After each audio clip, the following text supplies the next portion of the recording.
To make sense of some of what Socrates says in the Apology, we need to look a little bit at his metaphysics. Now, as I mentioned before back in the introduction to Socrates, as part of his backstory, there's the real Socrates, who we only know about through the writings of Plato and others, and then there's the Socrates that appears in the Platonic dialogues. And so what might be the sort of real Socrates didn't seem to focus much on metaphysics, except for his concern of the soul. Then in the later Platonic dialogues, ones written later, he becomes very, very concerned with metaphysics. And so the experts on Socrates tend to think that that's more Plato than Socrates. Now, the Greeks had earlier pre-Socratic accounts of the soul, or the psyche, if you prefer. On some accounts, the psyche was the breath of life, and the body was the person. Also, on this view, the soul, such as it is, or was not involved in the thoughts or the emotions of the person. And in terms of like ghosts, and we'll talk about these in the future, the soul, at least on some of these views, could exist as a type of ghost. Not in the sense of being a person, but the sense of some sort of entity that could prophesize or seek vengeance. And this sort of ghost was often featured in, Greek poetry and Greek plays. So, how did Socrates view the soul? Well, there's some inconsistency depending on, which particular dialogue you look at, but it seems to be roughly this. In many of the dialogues, Socrates seems to take the soul to be the self. So on this view, you would be your soul. And the body is what your soul, you, occupy and control. And this is known as, dualism. And probably the most famous proponent of this explicitly is our good dead friend Descartes, who we'll see in the future. Now, because of this view of the distinction between the body and the soul, to care for the body and ignore the soul or mind would be a mistake, a bad idea. So what is it to have a good soul? Well, for Socrates and some other virtue theorists, the idea is that an excellent soul, a virtuous soul, is properly ordered, is wise, and has proper control over emotions and desires. Now, in the Apology, which we'll look at soon, Socrates does definitely consider the possibility the soul might perish, but he also considers a possibility of immortality. And he also jokes in this, in a later dialogue, the Crito, when this essentially is the end of Socrates. His friends have come in the Crito to bust him out, and he, being Socrates, stays and talks him out of it. At the end of the dialogue, he drinks the hemlock and dies. Sorry, spoilers there. And so when Crito asked him how should he be buried, Socrates jokes that they would have to catch him first, indicating that he seemed to have believed in the existence of a soul. Now, in addition to his metaphysics, Socrates also wrote quite a bit of stuff in ethical theory, developing a notion of virtue. This will also explain why in the Apology he acts as he does, and also explains in the Crito why Socrates, given the chance to flee and escape, does not, and instead stays and dies. So for Socrates and other virtue theorists, the most important life goal is not merely staying alive, but living well. And not living well in the sense of having a yacht and multiple mansions and lots of Instagram followers, but living virtuously, living morally good. So how do we know how to live justly? What is the good life? And Socrates and many other philosophers are very worried about this. And for Socrates and other virtue theorists, people who endorse virtue, their view is you must understand the standard of excellence. Or in the, my bad semi-Greek, I suppose, would be erete. And erete, which I'm probably horribly mispronouncing, but who knows, because we have no recordings and all the people who spoke it are super dead. So erete is to be good at a particular task, having excellence, or fulfilling a function well. And on the view of Socrates, and later our good dead friend Aristotle, the idea is that each entity has a virtue, and arete, and excellence. So to fully be what you are would be to achieve your excellence. So Socrates and later thinkers like Aristotle and Confucius were very concerned with what it meant to be a virtuous human, to have this excellence. Now, by focusing on excellence, or arete, which I'm again probably horribly mispronouncing, Socrates takes morality to be based in non-moral, naturalistic factors.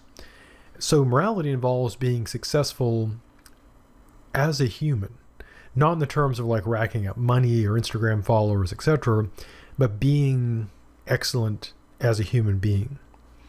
Now, one of the core questions in ethics, one, if you're interested in, we'll focus on in the ethics course, is the question of why be moral? Why be good?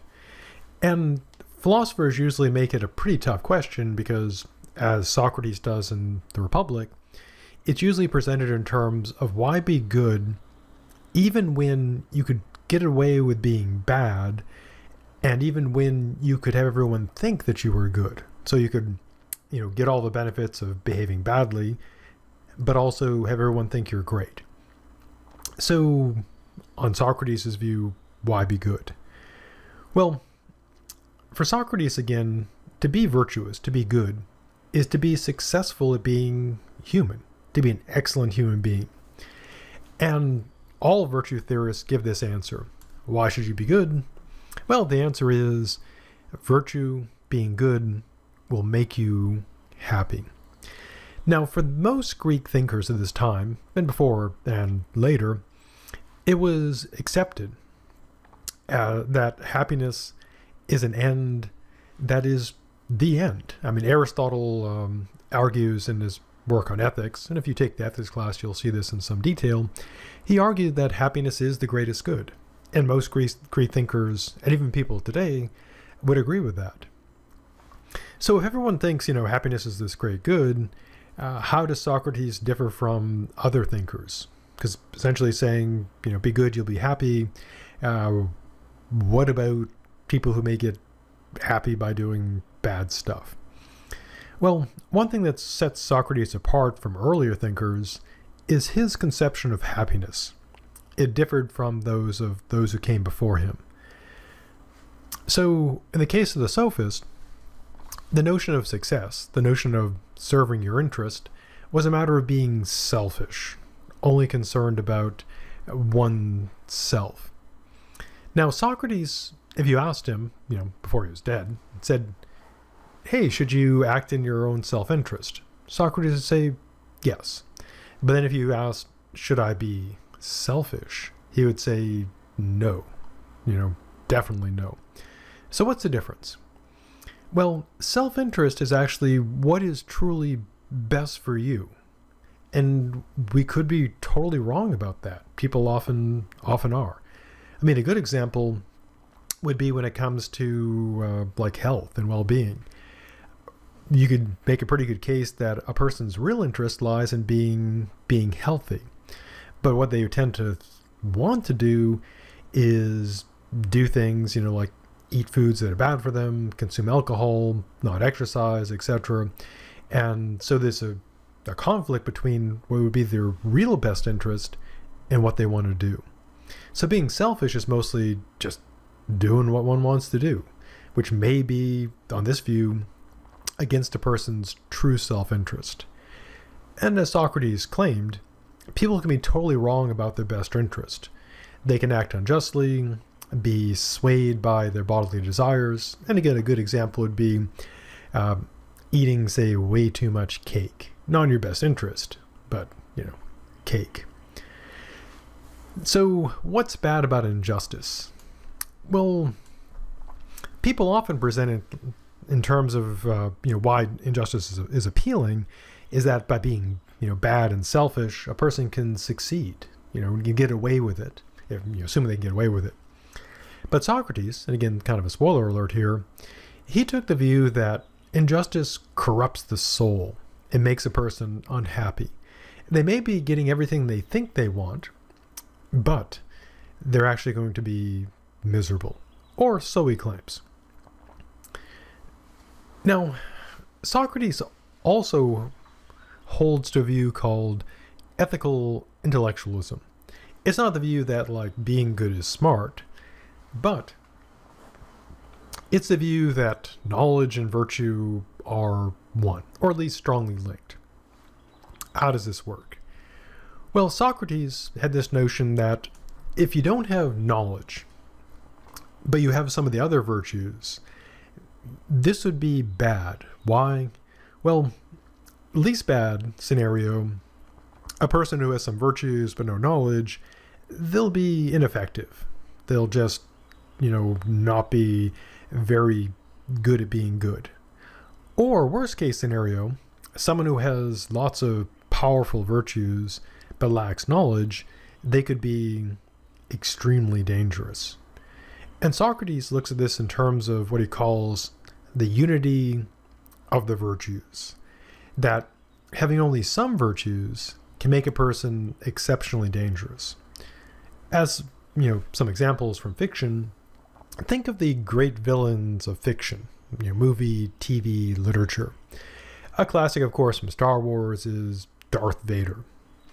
And Darth Vader, of course, is very intelligent, very strong, very capable, very charismatic and powerful. Yet, of course, really evil. Other, interesting villains include the character of Thanos from the Avengers movies. Thanos is very intelligent, he's very, very driven, and he believes sincerely he's doing the right thing. But he doesn't have the knowledge that what he's doing is actually pretty bad.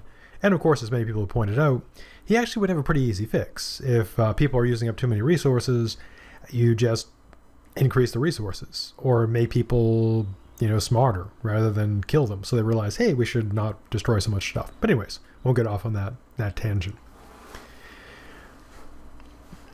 So given all this, that being good is the road to happiness, and happiness is really good, and being bad is least unhappiness, why do people end up being bad? Well, this is what he claims. Ancient Greeks, for the most part, including Socrates, believed that by nature everyone pursues the good. And this gets argued against and rejected by later philosophers. But for Socrates, the assumption is we all seek the good by our very nature. But we're often wrong about what the good is. For Socrates, our true good is being virtuous. And he takes the view that if you know the good, you'll do the good. And again, later thinkers disagree very strongly with that. It gets rejected that you could know the good but still do all kinds of evil. From this it follows, at least according to Socrates, that no one chooses to do evil knowingly, only out of ignorance. So evil actions are a defect in knowledge. Now, this doesn't mean that the evil people don't know factual stuff. It's not like they don't know that murdering people hurts them, or that stealing causes people to be upset. It's not that they don't get the facts of the matter, that they're ignorant of how pain and stuff works. For Socrates, this true knowledge is more than just knowing the facts. It involves wisdom. And so his view is, roughly put, that if a person is wise, they will be good. And they'll only be evil out of a lack of wisdom. Now, as you might imagine, even in Socrates' time, this view was savagely attacked. For example, the playwright Euripides asserted that people do wrong not because they're ignorant, but out of sloth, or due to preferring pleasure. Our good dead friend Aristotle put it kind of harshly, but very politely, when he asserted that Socrates' view plainly contradicted the observed facts, which is a very philosophical way of saying very, very mistaken. But it is an interesting point, and it also impacts, if you take the ethics class, you'll see this in more detail, the notion of moral education. So if we could just make people wise and they would be good, then the way to make people good would be philosophical education. But if that doesn't work, then, well, heck, it wouldn't work. So, in terms of why Socrates just sticks to it and doesn't flee the trial and accepts his death, is his view of virtue, that he believes that the greatest thing to do is remain virtuous. And his moral view is what keeps him in the trial and leads him to drink the hemlock and die. Again, sorry, spoilers. So why is he in trouble? Why is he going to the trial that we'll look at in the Apology? Well, as we saw, one reason is he went around questioning the powerful, the influential, and showing that they had no idea what they were doing. And in general, powerful people do not like that. It's a rare person who has power, yet is able to accept being told truthfully when they're wrong. And kind of the model of leadership that's often presented is someone who doesn't do that they're supposed to just always bluff their way through and always refuse to accept that they're wrong. But as we can see throughout history, that leads to disaster after disaster after disaster. Now, another thing that got Socrates in trouble was his social and political philosophy. But it also kept him locked into the trial and locked into his death. So what about this distrust of democracy? Well, Socrates presents what many consider the classic argument against democracy. And the time Socrates was Socratizing, Athens was occasionally a democracy of a limited sort. I mean, it was limited to the male, free, non-slave property owners. So in many ways, kind of like American democracy in the early days. So here's how his argument goes. Competence, we know, is a matter of knowledge. So being competent at ruling requires knowledge. You got to know stuff. People with such knowledge, which Socrates believed was philosophical, will tend to be uncommon. People who really know stuff, again, not super common. And he turns to an analogy here. As we would not choose a doctor or engineer or mechanic, he doesn't use the engineer or mechanic examples, by voting, we should not choose leaders that way. To extend his analogy, imagine that your car stopped going. You wouldn't, roll down the window and yell at this, me if I happen to be running by, say, hey, what's wrong with my car? How should I fix it? Because I'm not a mechanic. I really wouldn't know what to do. Likewise, if someone had a sharp and severe pain in their side, they shouldn't, as they fall to the ground, yell out to the people around them, let us vote to see what shall be done in terms of medicine, because people don't know what they're doing. And so Socrates argued by analogy, just as we would not make medical decisions or engineering decisions or other complex decisions by voting, we should not do democracy, because democracy is ruling by voting. Now, in opposition to Socrates, there are other arguments for democracy. One option is, of course, that people have a right to decide their fate. And of course, there are other arguments as well. But an interesting point of debate in political philosophy is democracy good? And if it's not good, what would be better? So what are some of Socrates' main contributions? Well, obviously Plato. He had a significant and great impact on Plato. He also influenced ethical theory. Later thinkers such as the Megarians, the Cyrenaics, the Cynics are influenced by Socrates. Also, his personality. the person he was, as opposed to his doctrines, tended to appeal to people, still do. And the philosophical life he presented, the desire to know, the belief in the importance of wisdom, and the conviction and the will to follow the questions where they lead. And of course, there is the inscription of the Temple of Apollo at Delphi, which is the famous "Know thyself." And there is, of course, the quotable quote from our good dead friend Socrates, that an unexamined life is not worth living. And then, of course, he died, and he's still dead today. So next time, we'll take a look at our good dead friend Plato, and then head into the Apology.